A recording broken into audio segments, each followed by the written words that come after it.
Hi guys, welcome back to my YouTube channel Beauty Galaxy യാത്ര. അപ്പം ഇന്നത്തെ video എന്ന് പറയുന്നത് തമിഴിൽ കണ്ടിരിക്കുന്ന പോലെ നമ്മൾ കൃപാസനത്തെ പറ്റിയിട്ടാണ് സംസാരിക്കാൻ പോകുന്നത്. കൃപാസനം പള്ളിയിലെ ഉടമ്പടിയെ പറ്റിയിട്ടും അതുപോലെ തന്നെ അവിടുത്തെ പ്രാർത്ഥനാ രീതികളെ പറ്റിയിട്ടൊക്കെയാണ്.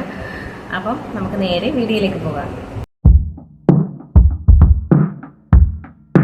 ഫസ്റ്റ് ഓഫ് ഓൾ ഞാനൊരു കാര്യം പറയാം ഗേസ്. ഞാൻ ഈ ഒരു വീഡിയോയിൽ നിങ്ങളുമായിട്ട് ഷെയർ ചെയ്യാൻ പോകുന്നത് കൃപാസനം പള്ളിയിലെ ഉടമ്പടിയെ പറ്റിയിട്ടും ഉടമ്പടി എടുത്തതിന് ശേഷം എനിക്ക് എന്തൊക്കെ അനുഗ്രഹങ്ങൾ കിട്ടി എന്നതിനെ പറ്റിയിട്ടൊക്കെയാണ്. ഇതൊരു മതപരിവർത്തനമായിട്ട് ബന്ധപ്പെട്ട ഒരു വീഡിയോ ഒന്നുമല്ല. അതുകൊണ്ട് ഞാൻ നെഗറ്റീവ് ഇടുന്ന കമൻറ്റുകളെല്ലാം കൂടെ ഒരു മൂലയ്ക്കോട്ട് മാറിപ്പോയിക്കോളൂ. ഇപ്പോൾ ഇവിടെ വെച്ച് വേണമെങ്കിൽ നിങ്ങൾക്ക് സ്കിപ്പ് ചെയ്ത് പോകാം. എനിക്ക് എന്തൊക്കെ അനുഭവങ്ങൾ കിട്ടിയെന്ന് നിങ്ങൾക്ക് അറിയണമെങ്കിൽ മാത്രം ഈ ഒരു വീഡിയോ കണ്ടാൽ മതി കേട്ടോ. ഫസ്റ്റ് ഞാൻ കൃപാസനം മാതാവിനെ തന്നെ പരിചയപ്പെടുത്താം. ഇതാണ് നമ്മുടെ കൃപാസനം മാതാവ്, മദർ ഓഫ് കൃപാസനം.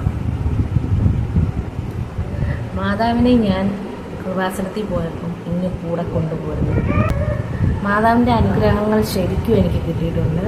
ഇപ്പോഴും മാതാവിൻ്റെ അനുഗ്രഹങ്ങൾ കിട്ടിക്കൊണ്ടിരിക്കുന്നുണ്ട്. പിന്നെ പറയുമ്പോൾ എൻ്റെ കണ്ണ് നിറയും കേട്ടോ. കാരണം എനിക്ക് അത്രയ്ക്ക് മാതാവിൽ നിന്ന് അനുഗ്രഹങ്ങൾ കിട്ടിയിട്ടുണ്ട്, എനിക്കും എൻ്റെ ഫാമിലിക്കും. അപ്പോൾ എല്ലാവരും കണ്ടല്ലോ മാതാവിനെ. ഇതാണ് നമ്മുടെ കൃപാസനം മാതാവ്. ഈ ഒരു രൂപമാണ് അവിടെ ഇരിക്കുന്നത്. അതെ, നെഞ്ചത്തൊരു സമയ ഘടികാരവുമായിട്ടിരിക്കുന്ന നമ്മുടെ കൃപാസനം മാതാവ്. കൃപാസനം പള്ളി സ്ഥിതി ചെയ്യുന്നത് ആലപ്പുഴ ജില്ലയിലുള്ള കലവൂർ എന്ന സ്ഥലത്ത് കഞ്ഞിക്കുറ്റി എന്ന് പറയുന്ന സ്റ്റോപ്പിലാണ്. പള്ളിയുടെ ഫ്രണ്ടിൽ തന്നെയാണ് വണ്ടി നിർത്തുന്നത്. അപ്പോൾ നമ്മൾ കൊല്ലത്തുനിന്ന് പോകുന്നവരാണെങ്കിൽ ആലപ്പുഴ വഴി എറണാകുളം പോകുന്ന ബസ്സിൽ കയറുക. അങ്ങനെയാണെങ്കിൽ നമുക്ക് കൃപാസനത്തിൻ്റെ ഫ്രണ്ടിൽ ഇറങ്ങാം. കൃപാസനം എന്ന് പറഞ്ഞിട്ട് കെട്ടിയെടുത്താൽ മതി. കൃപാസനത്തിൻ്റെ ഫ്രണ്ടിൽ വണ്ടി നിർത്തും കേട്ടോ, സ്റ്റോപ്പുള്ളതാണ്. കൃപാസനം പള്ളി മാതാവിനിൽ വിശ്വസിക്കുന്ന ഒരു പള്ളിയാണ്. മാതാവാണ് അവിടെ പ്രത്യക്ഷപ്പെട്ടത്. 2004 ഡിസംബർ 7-ാം തീയതി ഉച്ച കഴിഞ്ഞ് 2:30 ഈ പരിശുദ്ധ മാതാവിൻ്റെ പ്രത്യക്ഷപ്പെടൽ അവിടെ നടന്നത്. അതിനാൽ തന്നെ അവിടുന്ന് ഭയങ്കര അനുഗ്രഹങ്ങളൊക്കെ എല്ലാവർക്കും കിട്ടുന്നുണ്ട്. എല്ലാവർക്കും ജാതി മതം അങ്ങനെയൊന്നും നോക്കിയല്ല മാതാവ് അനുഗ്രഹിക്കുന്നത്. മാതാവിൽ വിശ്വസിച്ച് നമ്മൾ ഉടമ്പടി എടുക്കുമ്പം മാതാവ് നമ്മുടെ ആഗ്രഹങ്ങൾ സാധിച്ചു തരും. അങ്ങനെയാണ് വിശ്വാസം. അപ്പോൾ ഉടമ്പടി എന്താണെന്ന് ഇനി ഞാൻ പറഞ്ഞു തരാം. ഉടമ്പടി എന്ന് പറയുന്നത് മാതാവും നമ്മളും തമ്മിലുള്ള കോൺട്രാക്റ്റാണ്. അപ്പം 3 മാസമാണ്, അതായത് 90 ദിവസമാണ് ഉടമ്പടി കാലാവധി എന്ന് പറയുന്നത്. ഞാൻ അക്രൈസ്തവയാണ്, അതായത് നോൺ ക്രിസ്ത്യനാണ്, ഹിന്ദുവാണ്. അതുപോലെ ഉടമ്പടി എടുക്കുമ്പോൾ തന്നെ അവിടെ ചോദിക്കുന്നുണ്ട് ക്രിസ്ത്യൻസ് ആണോ നോൺ ക്രിസ്ത്യൻസ് ആണോ എന്ന് ചോദിക്കുന്നുണ്ട്. നോൺ ക്രിസ്ത്യൻസ് ആണെങ്കിൽ നമ്മൾ പ്രാർത്ഥനയെല്ലാം ഒന്നാണെങ്കിലും ചില കണ്ടീഷൻസിലൊക്കെ മാറ്റങ്ങളുണ്ട്. അപ്പം ക്രിസ്ത്യൻസ് ആണെങ്കിൽ അവർക്ക് ഉടമ്പടിയിൽ നിൽക്കുമ്പോൾ എനിക്കതിനെപ്പറ്റി കൂടുതൽ അറിയത്തില്ല, എങ്കിലും ഞാൻ അവിടെ പറയുന്ന കേട്ടറിവേ ഉള്ളൂ. അപ്പോൾ നമ്മൾ നിൽക്കുമ്പോൾ കുർബാനയ്ക്ക് പോകണം. അങ്ങനെ കുർബാന, പിന്നെന്താണ് അവർക്കുള്ളത്, അച്ഛനോട് സംസാരിക്കുന്ന ഒരു സംഭവം ഉണ്ടായിരുന്നു, അത് കുമ്പസാരം. അങ്ങനെ ആഴ്ചയിലൊരിക്കലോ മാസത്തിലൊരിക്കലോ അങ്ങാണ്ട് കുമ്പസരിക്കണം. അങ്ങനെയൊക്കെ കുറച്ച് നിബന്ധനകൾ അവർക്കുണ്ട്, ക്രിസ്ത്യൻസിനുണ്ട്. പക്ഷേ നോൺ ക്രിസ്ത്യൻസ് ആകുമ്പോൾ നമുക്ക് ഉടമ്പടി എടുക്കുമ്പോൾ ഉടമ്പടി നിൽക്കുന്ന 90 ദിവസവും നമ്മൾ മാതാവിൽ തന്നെ ആയിരിക്കണം വിശ്വസിക്കേണ്ടത്. വേറൊരു വിഗ്രഹാരാധനയും പാടുണ്ടായിരിക്കുന്നതല്ല. ഇതാണ് നമുക്കുള്ള ഒരു കണ്ടീഷൻ. ഉടമ്പടി എടുക്കുന്നതിന് വേണ്ടിയിട്ട് നമ്മൾ മതം മാറിയൊന്നും വേണ്ട. നമ്മുടെ മതത്തിൽ നിന്നുകൊണ്ട് തന്നെ നമുക്കൊരു 90 ദിവസം നമ്മൾ മാതാവിൽ ഒന്ന് വിശ്വസിക്കുക, അത്ര മാത്രമേ അവർ പറയുന്നുള്ളൂ. നമ്മളുടെ ആഗ്രഹങ്ങൾ, അതായത് സാധിക്കാനായിട്ടുള്ള 6 നിയോഗങ്ങളാണ് ഉടമ്പടിയിൽ വെക്കേണ്ടത്. ഉടമ്പടി എടുക്കുമ്പോൾ നമുക്ക് ഒരു ഫോം ഫില്ല് ചെയ്യാൻ തരും. ഫോം ഫില്ല് ചെയ്യാന്ന് പറഞ്ഞാൽ നമുക്ക് നടക്കണമെന്ന് ആഗ്രഹമുള്ള സാമ്പത്തിക ബുദ്ധിമുട്ടുകൾ മാറാനായിട്ടോ, അല്ലെങ്കിൽ രോഗങ്ങൾ മാറാൻ, പിന്നെ കുട്ടികളുണ്ടാകാൻ, കുഞ്ഞുങ്ങൾ ജനിക്കാൻ വേണ്ടിയിട്ട്, വിവാഹ തടസ്സങ്ങൾ മാറ്റിത്തരാൻ, ജോലി കിട്ടാൻ വേണ്ടിയിട്ട്, അങ്ങനെ നമ്മൾക്ക് എന്തൊക്കെ ആഗ്രഹങ്ങൾ നമുക്ക് സാധിക്കേണ്ട, നമുക്ക് ആവശ്യമായിട്ടുള്ള കാര്യങ്ങൾ എന്തൊക്കെയാണോ അങ്ങനെയുള്ള 6 നിയോഗങ്ങൾ വെക്കാനായിട്ട് നമുക്കൊരു ഫോം തരും. അതിലാണ് നമ്മൾ ഫില്ല് ചെയ്യേണ്ടത്. അപ്പോൾ നമുക്ക് തരുന്ന ഫോം എന്ന് പറയുന്നത് ഒരു പിങ്കിഷ് മെറൂൺ കളറിലൊരു ഫോം പേപ്പറിലാണ് നമ്മൾ ഫില്ല് ചെയ്യേണ്ടത്. അപ്പം മറ്റ് ക്രിസ്ത്യൻസിനൊക്കെ ആണെങ്കിലും ബ്ലൂ കളറിലെ പേപ്പറിലാണ് ഫില്ല് ചെയ്ത് കൊടുക്കേണ്ടത്. അപ്പോൾ അതിൽ ഫോം എന്ന് പറയുമ്പോൾ അതിൽ നമ്മളെ പേര്, അഡ്രസ്സ്, ഫോൺ നമ്പർ, പിന്നെ നമ്മുടെ നിയോഗങ്ങൾ, ഡേറ്റ് ഒക്കെ ഇടുക, നിയോഗങ്ങൾ 6 എണ്ണം എഴുതുക, ഇത്രയേ ഉള്ളൂ. ഇത്ര എഴുതി നമ്മളവിടെ സമർപ്പിക്കുമ്പോൾ അവർ സീലടിച്ച് തരും. അതുകൊണ്ട് നമ്മൾ പോയി പിന്നുള്ള പ്രൊസീജിയേഴ്സൊക്കെ മാതാവിൻ്റെ മുന്നിലാണ്. പ്രാർത്ഥനയെല്ലാം കഴിഞ്ഞ് മാതാവിൻ്റെ മുന്നിൽ ഒരു വഞ്ചി വെച്ചിട്ടുണ്ട്. അതിൽ നമ്മൾ നിയോഗങ്ങൾ എഴുതിയ പേപ്പർ സമർപ്പിക്കുക. അതാണ് പ്രൊസീജിയർ. ഉടമ്പടി എടുക്കുന്നിടം വരെയുള്ള കാര്യങ്ങൾ ഞാൻ പറഞ്ഞു. ഉടമ്പടി എടുക്കുമ്പോൾ നമുക്ക് എന്തൊക്കെ കാര്യങ്ങൾ അവിടെ നിന്ന് കിട്ടുമെന്ന് പറഞ്ഞുതരാം. ഉടമ്പടി എടുക്കുമ്പോൾ ഫസ്റ്റ് നമുക്ക് ഇതുപോലത്തെ ഒരു ബുക്ക് കിട്ടും, പ്രാർത്ഥനാ ബുക്ക്. ഇതിൽ നമ്മൾ രാവിലെ 5:30 പ്രാർത്ഥിക്കേണ്ട പ്രാർത്ഥനയുണ്ട്, പിന്നെ സന്ധ്യാസമയത്തുള്ള പ്രാർത്ഥന, പിന്നെ അങ്ങനത്തെ കാര്യങ്ങളൊക്കെയാണ് ഇതിലുള്ളത് കേട്ടോ. അങ്ങനത്തെ കാര്യങ്ങളൊക്കെയാണുള്ളത്. ഞാൻ ഇതുവരെ 2 തവണ ഉടമ്പടി പുതുക്കിയിട്ടുണ്ട്. ഒരു ഉടമ്പടി എടുത്തു കഴിഞ്ഞാൽ പിന്നെ 3 മാസം 90 ദിവസം കഴിയുമ്പോൾ നമുക്ക് പുതുക്കാനായിട്ട് അവസരമുണ്ട്. അങ്ങനെ പുതുക്കിയിട്ടുള്ളതാണ് ഇതൊക്കെ. ഉടമ്പടി എടുത്തതിന് ശേഷം 90 ദിവസത്തിന് ശേഷം ഓട്ടോമാറ്റിക്കലായിട്ട് നമുക്ക് തന്നെ തോന്നും കേട്ടോ നമുക്ക് വീണ്ടും ഉടമ്പടി പുതുക്കണമെന്ന്. അങ്ങനെ ഞാൻ വീണ്ടും 2 തവണയും കൂടി ഉടമ്പടി പുതുക്കിയിട്ടുണ്ട്. 3ാമത്തെ തവണ ഉടമ്പടി പുതുക്കാൻ എൻ്റെ അനിയത്തി പോയപ്പോൾ കൂടെ പോകാൻ എനിക്ക് പറ്റിയില്ല. ഇതിപ്പം ഉടമ്പടി എടുത്തില്ലെങ്കിൽ നമുക്ക് പുറത്ത് സ്റ്റോറിൽ വാങ്ങിക്കാനായിട്ട് കിട്ടും. ഈ മെഴുകുതിരി കിട്ടും. നീല കളറിലെ 2 എണ്ണം കിട്ടും, പച്ച കളറിലെ 2 എണ്ണം കിട്ടും. അങ്ങനെയാണ്. പച്ച കളറിലെ മെഴുകുതിരി വൈകുന്നേരം സന്ധ്യാ പ്രാർത്ഥനയിലാണ് യൂസ് ചെയ്യുന്നത്. നീല കളറിലെ മെഴുകുതിരി നമ്മൾ രാവിലത്തെ പ്രാർത്ഥനയിലാണ് ഉപയോഗിക്കുന്നത്. ആസനത്തിൽ ഉപ്പ് കിട്ടും. അപ്പോൾ ഈ ഉപ്പ് എന്തിനാണ് കിട്ടുന്നതെന്നായിരിക്കും നിങ്ങളിപ്പോൾ ചിന്തിക്കുന്നില്ലേ. ചില ആൾക്കാർ ഇപ്പം എന്തെങ്കിലും അസുഖങ്ങളൊക്കെ ഉണ്ടെങ്കിൽ ഞാൻ കഴിച്ചുകൊണ്ടിരുന്നത് ഈ ഉപ്പിട്ട കഞ്ഞിവെള്ളം കുടിക്കുമായിരുന്നു. ഈ ഉപ്പ് യൂസ് ചെയ്തിട്ട് എൻ്റെ വീട്ടിനടുത്ത് കിണറ്റിൽ വെള്ളമില്ലാണ്ടിരുന്നപ്പോൾ ഒരു തുള്ളി ഉപ്പിട്ടിട്ട് അവർ പ്രാർത്ഥിച്ചു, വിശ്വാസ പ്രമാണം ചൊല്ലി പ്രാർത്ഥിച്ചു. അതിൻ്റെ ഫലമായിട്ട് വെള്ളം നിറഞ്ഞു എന്നൊരു വിശ്വാസമുണ്ട്. അപ്പോൾ അങ്ങനെയൊക്കെ യൂസ് ചെയ്യാനായിട്ടാണ് നമ്മൾ ഉപ്പെടുക്കുന്നത്. നമുക്ക് കൃപാസനത്തിലെ തൈലം തരും. ഈ തൈലം നമ്മൾ യൂസ് ചെയ്യേണ്ടതാണ്. വിശ്വാസ പ്രമാണം ചൊല്ലി തന്നെയാണ് നമ്മുടെ ഉടമ്പടി വസ്തുക്കളെല്ലാം ഉപയോഗിക്കേണ്ടത്. അപ്പോൾ ഇത് നമ്മൾ പ്രാർത്ഥനയ്ക്ക് മുന്നേ ഒരു തുള്ളി എടുത്തിട്ട് കൈ ഒന്ന് വിശുദ്ധമാക്കുക, അതാണ് ഉദ്ദേശിക്കുന്നത്. അതിനുശേഷം വീണ്ടും നമ്മൾ ഇതിൽ നിന്ന് ഒരു തുള്ളി എടുക്കുക, കുരിശ് വരയ്ക്കുക. അതിനുശേഷം നമുക്ക് പ്രാർത്ഥിക്കാം. അതുപോലെ തന്നെ ഈ ഒരു തൈലം നമ്മളുടെ എന്തെങ്കിലും അസുഖങ്ങളൊക്കെ ഉണ്ടെങ്കിൽ അവിടെ കുരിശ് വരച്ച് പ്രാർത്ഥിക്കാം. തൈലം വെച്ചിട്ടുള്ള അത്ഭുത സാക്ഷ്യങ്ങൾ ഞാൻ എങ്ങനെയാണ് എനിക്ക് അനുഭവങ്ങൾ ഉണ്ടായെന്നൊക്കെ ഈ ഒരു വീഡിയോ ഉൾപ്പെടുത്താൻ പറ്റുമെങ്കിൽ ഉൾപ്പെടുത്താം, ഇല്ലെങ്കിൽ ഞാൻ വേറൊരു വീഡിയോ ആയിട്ട് ചെയ്തു തരാം. മെയിനായിട്ടും കിട്ടുന്നത് ലോക്കറ്റാണ്, മാതാവിൻ്റെ ലോക്കറ്റ്. ഈ കാശ് രൂപം കൊണ്ട് എക്സാം എഴുതാൻ പോയവരെയും ഇൻ്റർവ്യൂ പാസ്സായവരെയും കുറിച്ചുള്ള അത്ഭുത സാക്ഷ്യങ്ങളൊക്കെ അവിടെ നടന്നിട്ടുണ്ട്. കാശ് രൂപം വെച്ചിട്ട് എക്സാം എഴുതാൻ പോയി, ഇൻ്റർവ്യൂ അറ്റൻഡ് ചെയ്യാൻ പോയി. അപ്പോഴത്തേനൊക്കെ അവർക്ക് ആരോ പറഞ്ഞു കൊടുക്കുന്ന പോലെ ഫീൽ ചെയ്തവർ പരീക്ഷയ്ക്കെല്ലാം എഴുതിയിട്ടുണ്ട്, ഇൻ്റർവ്യൂ പാസ്സായിട്ടുണ്ട്. അങ്ങനെയൊക്കെ അനുഭവങ്ങളാണ് ഈ ഒരു കാശ് രൂപം കൊണ്ട് നമുക്ക് ലഭിക്കുന്നത്. കാശ് രൂപം എപ്പോഴും നമ്മുടെ കയ്യിലുണ്ടായിരിക്കണം. ഞാൻ പ്രഗ്നൻ്റ് ആയിരുന്ന സമയത്ത് ഞാനിത് എൻ്റെ കഴുത്തിൽ തന്നെ ഇട്ടുകൊണ്ട് നടക്കുമായിരുന്നു മാലയിൽ. ഞാൻ കുളിക്കുമ്പോൾ പോലും ഊരത്തില്ലായിരുന്നു. പക്ഷെ അങ്ങനെ ചെയ്തെൻ്റെ കാശ് രൂപം ചീത്തയായിപ്പോയി. പിന്നെ ഞാൻ 2ാമത് പോയി വാങ്ങിയതാണ് കേട്ടോ. പിന്നെ ഈ ഒരു കാര്യം, ഈ ഒരു കാശ് രൂപം ഒരു തവണ മാത്രമേ തരുത്തുള്ളൂ. ഇത് നമ്മുടെ കയ്യിൽ നിന്ന് മിസ്സായി പോയി കഴിഞ്ഞാൽ പിന്നെ നമ്മൾ ഉടമ്പടിയിൽ നിന്നിട്ട് അവർ തരത്തില്ല കേട്ടോ. ഒരു കാശ് രൂപം കിട്ടണമെങ്കിൽ ഫസ്റ്റ് ഉടമ്പടി തന്നെ എടുക്കണം. 2ാമത്തെ ഉടമ്പടി പുതുക്കുമ്പം കാശ് രൂപം കിട്ടത്തില്ല. പിന്നെ ഇതിന് എന്തെങ്കിലും കേടുപാടുകൾ ഉണ്ടാവുകയാണെങ്കിൽ മാറ്റിത്തരും. അല്ലാതെ ഇത് മിസ്സായി പോയി കഴിഞ്ഞാൽ അവർ പുതിയത് തരത്തില്ല. പിന്നെ ആണെങ്കിൽ എനിക്ക് 2 കാശ് രൂപമുണ്ട്. ഈ ഒരു കാശ് രൂപം പുറത്തും വാങ്ങിക്കാൻ കിട്ടും കേട്ടോ. പക്ഷേ ഞാൻ കാണിച്ചതൊക്കെ വെഞ്ചരിച്ച കാശ് രൂപങ്ങളാണ്. അപ്പോൾ ഇത് എനിക്ക് അച്ഛൻ തന്നെയാണ്, ജോസഫ് അച്ഛൻ. അവിടുത്തെ അച്ഛൻ്റെ പേര് ജോസഫ് അച്ഛൻ എന്നാണ്. ഇതെനിക്ക് ജോസഫ് അച്ഛൻ തന്ന കാശ് രൂപമാണ്. ഇത് മാത്രമല്ല, ഇതുപോലത്തെ ഒരെണ്ണം കൂടെ ഉണ്ടായിരുന്നു. എനിക്കും എൻ്റെ മോനും കൂടിയാണ് തന്നത്. അത് ഞാൻ എനിക്ക് മോനും കൂടെ ഒരെണ്ണമുണ്ട്. ഇത് ഞാൻ എൻ്റെ മോൻ്റെ കഴുത്തിലിട്ട് കൊടുക്കുന്നതായിരുന്നു. പക്ഷേ മാല പണയം വെച്ചതുകൊണ്ട് ഞാൻ കൂടി മാറ്റിയേണ്ടി വന്നു കേട്ടോ. എങ്കിലും ഞങ്ങൾ സൂക്ഷിച്ച് വെച്ചേക്കുവാണ്. അപ്പം എൻ്റെ ലോക്കറ്റാണെങ്കിൽ ഞാൻ എൻ്റെ അമ്മയ്ക്ക് ലോക്കറ്റൊന്നുമില്ല, അമ്മക്ക് ഉടമ്പടി എടുത്തിട്ടില്ല. അപ്പം അമ്മയ്ക്ക് കൊടുത്തേക്കുവാണ്. അമ്മയ്ക്കും ആഗ്രഹമില്ലേ കാശ് രൂപമൊക്കെ യൂസ് ചെയ്യണം. അങ്ങനെ അച്ഛൻ തന്നെ, ജോസഫ് അച്ഛൻ തന്നെ ഒരു കാശ് രൂപം ഞാൻ എൻ്റെ അമ്മയ്ക്കായിട്ട് കൊടുത്തു. പിന്നീട് നമുക്ക് ഇതുപോലത്തെ പത്രങ്ങൾ കിട്ടും. ഒരു 18 പത്രമൊക്കെ കിട്ടും. ഇതിപ്പോൾ നിങ്ങൾ ഏത് ലാംഗ്വേജും, നിങ്ങൾ ഏത് ഭാഷയാണോ ആ ഭാഷയ്ക്കനുസരിച്ചുള്ള പത്രങ്ങൾ കിട്ടും. 18 ഭാഷകളിൽ ഈ ഒരു പത്രം കിട്ടും. തെലുങ്ക് കിട്ടും, തമിഴ് കിട്ടും, മറാഠി, കൊങ്കണി, കന്നഡയിൽ കിട്ടും, ഹിന്ദിയിൽ കിട്ടും, English, French, Greek, Gujarati, Bengali, Italian, German, Odia, Spanish, Malayalam, check, Japanese, ഇത്രയും ഭാഷകളിൽ ഈ പത്രം, കൃപാസനത്തിലെ പത്രം അവൈലബിൾ ആണ് കേട്ടോ. അപ്പോൾ അത്രയൊക്കെയാണ് ഈ കൃപാസനത്തിൽ ഉടമ്പടിയെ പറ്റിയിട്ട്, ഉടമ്പടി എടുക്കുമ്പം കിട്ടുന്ന കാര്യങ്ങളെ പറ്റി പറയാനുള്ളത്. ഈ ഉടമ്പടി എടുത്തതിന് ശേഷം നമ്മൾ എന്തൊക്കെ കാര്യങ്ങൾ ശ്രദ്ധിക്കണമെന്ന് പറഞ്ഞുതരാം.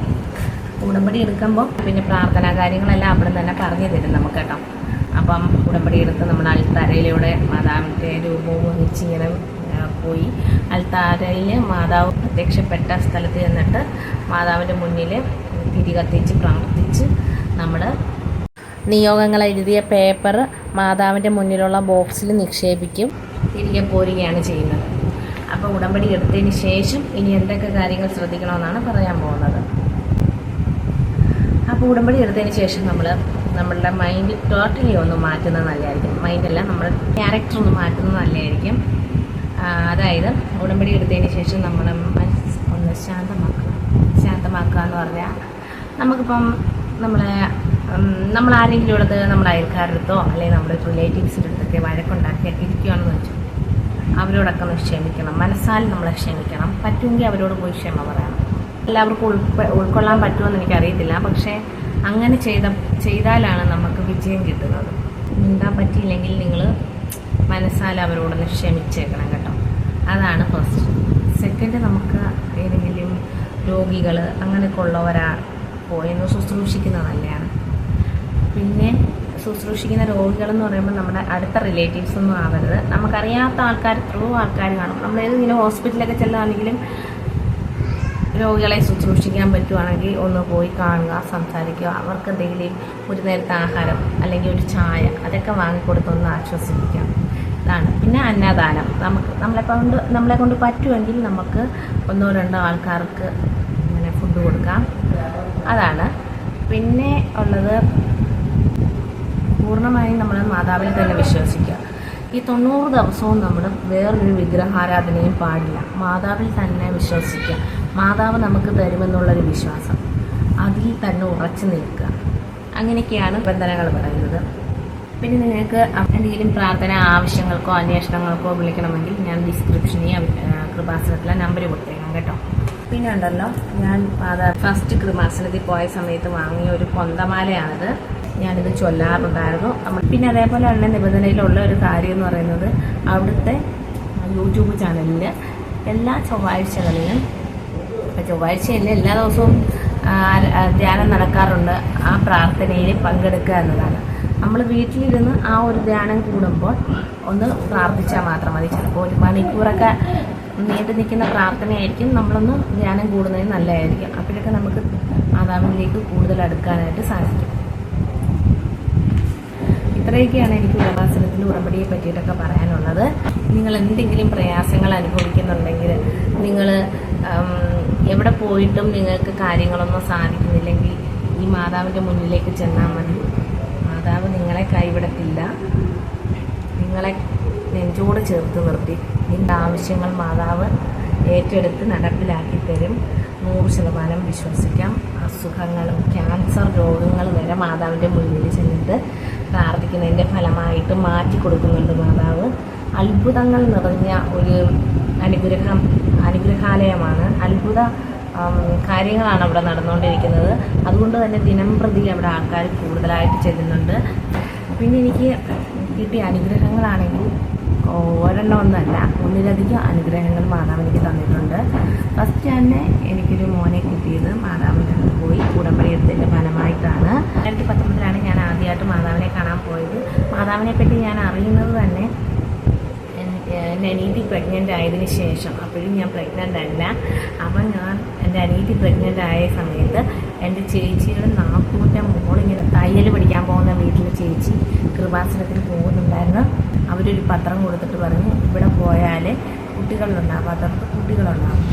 അതിൻ്റെ പേരിൽ ഞങ്ങൾ ഇതുപോലത്തെ ഒരു പത്രവും പിടിച്ച് ഞങ്ങൾ കൃപാസനത്തിൽ പോവുകയുണ്ടായി. അവിടെ ചെന്നപ്പം ഉടമ്പടി എടുക്കാനായിട്ട് ശരിക്കും ജനങ്ങൾ. അപ്പം എനിക്ക് തോന്നി, എനിക്ക് പൊതുവേ എൻ്റെ ഒരു സ്വഭാവം അനുസരിച്ച് ഈ ക്ഷേത്രങ്ങളിൽ പോയാലും അർച്ചന അങ്ങനത്തെ സംഭവങ്ങളൊന്നും ഞാൻ ചെയ്യാറില്ല. കാരണം എൻ്റെ ഒരു വിശ്വാസം എന്ന് പറയുന്നത് ദൈവം നമുക്ക് നമ്മുടെ പ്രാർത്ഥന കേട്ട് അനുഗ്രഹിക്കും. അല്ലാതെ നമ്മൾ പൈസ കൊടുത്ത് പ്രീതിപ്പെടുത്തിയല്ല ദൈവത്തിനെ നമ്മൾക്ക് ദൈവം നമ്മുടെ ആഗ്രഹങ്ങൾ സാധിച്ചു തരേണ്ടതെന്നാണ് ഞാൻ വിശ്വസിക്കുന്നത്.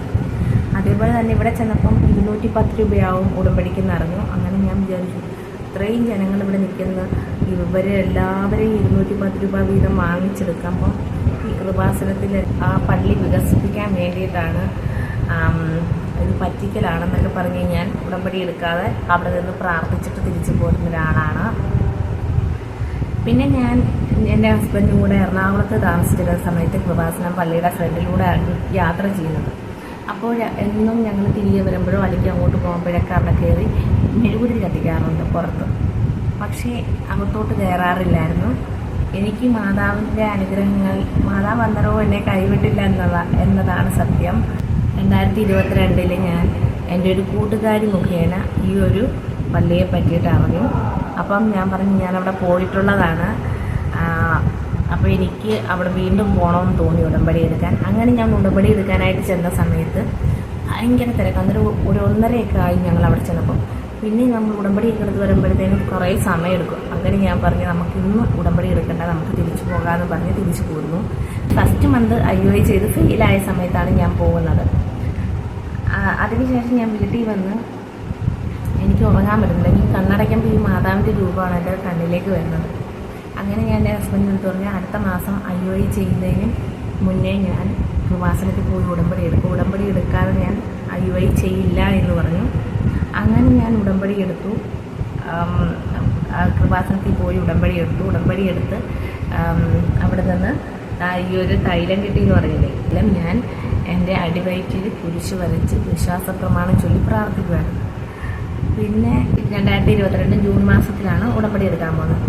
ഉടമ്പടി എടുക്കാൻ പോകുന്ന സമയത്ത് ഞാൻ അവിടെ എഴുതിയിട്ടിരുന്നു, ജൂലൈ 10-ാം തീയതി എൻ്റെ വെഡിങ് ആനിവേഴ്സറി ആയിരുന്നു. അപ്പം ഞാൻ പറഞ്ഞു, മാതാവേ എൻ്റെ വെഡിങ് ആനിവേഴ്സറി തന്നെ ഞാൻ പ്രഗ്നൻ്റ് ആയിരിക്കണമെന്നാണ് ഞാൻ എഴുതിയിട്ടിരുന്നത്. എന്നിട്ട് ഞാൻ ഒരു കാര്യം കൂടെ എഴുതി വെച്ചു, മാതാവേ എനിക്കറിയത്തില്ല IOI എന്നാണ് ചെയ്യുന്നതെന്ന് എനിക്കറിയത്തില്ല. അപ്പോൾ അതൊക്കെ ബയോളജിക്കൽ പരമായിട്ടുള്ള കാര്യങ്ങളാണ്. IOI ചെയ്യുക, IOI ചെയ്ത് 14 ദിവസം കഴിയുമ്പോഴേ നമുക്ക് റിസൾട്ട് അറിയാൻ പറ്റത്തുള്ളൂ. അങ്ങനെ അപ്പം ഞാൻ അവിടെ ഉടമ്പടി എടുത്ത ടൈമിൽ ഞാൻ എഴുതിയിട്ട്, മാതാവ് എനിക്ക് ബയോളജിക്കൽ പരമായിട്ട് എനിക്കൊന്നും അറിയത്തില്ല, IOI ചെയ്യുന്നത് എന്നാണെന്ന് പോലും എനിക്കറിയത്തില്ല. പക്ഷേ ജൂലൈ 10-ാം തീയതി ആകുമ്പോൾ ഞാൻ പ്രഗ്നൻ്റ് ആയിരിക്കണം. ആ ഒരു കാര്യം മാത്രം ഞാൻ അവിടെ എഴുതിയിട്ടു. 6 നിയോഗങ്ങൾ എഴുതിയിട്ടു. 6 നിയോഗങ്ങളിൽ ഫസ്റ്റ് ഞാൻ ഇത് തന്നെയാണ് പ്രയോറിറ്റി കൊടുത്തത്. ഏറ്റവും അവസാനം ഞാൻ വെച്ചിരുന്ന നിയോഗം എന്ന് പറയുന്നത്, എനിക്ക് മാതാവിനെ അറിയണം, മാതാവിൻ്റെ അടുത്ത് കൂടുതൽ അടുക്കണം. കാരണം എന്നാലല്ലേ നമുക്ക് മാതാവിനെയായിട്ട് ഒരു കമ്മ്യൂണിക്കേഷൻ ഉണ്ടാക്കിയെടുക്കണം. അതാണ് ഞാൻ പറഞ്ഞത്. അങ്ങനെ എഴുതി വെച്ചിരുന്നുണ്ടായിരുന്നു. ബാക്കിയുള്ള നിയോഗങ്ങളൊക്കെ എനിക്ക് സാധിച്ചു തന്നിട്ടുണ്ട്. അതിനെ പറ്റിയിട്ടൊക്കെ ഞാൻ വേറെ വീഡിയോ ചെയ്യാം. ഈ വീഡിയോ ആകുമ്പം ഭയങ്കര ലെങ്തി ആയിരിക്കും. ജൂലൈ 10-ന് എൻ്റെ വെഡിങ് ആനിവേഴ്സറിയാണ്. പക്ഷേ 5-ാം തീയതിയൊക്കെ ആയപ്പോഴത്തേക്കും എനിക്ക് സിംറ്റംസ് കണ്ടു തുടങ്ങി. പക്ഷേ ഞാൻ അവിടെ എഴുതിയിട്ടിരുന്നത് എനിക്ക് എന്തുവാണോ IOI ചെയ്യുന്നതിന് പോലും അറിയത്തില്ല. IOI ചെയ്ത് 14 ദിവസം കഴിഞ്ഞാലേ നമുക്ക് റിസൾട്ട് അറിയാനും പറ്റത്തുള്ളൂ. അപ്പം ഞാനതൊക്കെ മാതാവിൻ്റെ അടുത്ത്, പക്ഷേ ആ ഡേറ്റാണ് പറഞ്ഞത്. ആ ഡേറ്റിൽ എനിക്ക് മാതാവ് സാധിച്ചു. അതാണ് എൻ്റെ ഒരു അത്ഭുത സാക്ഷ്യം.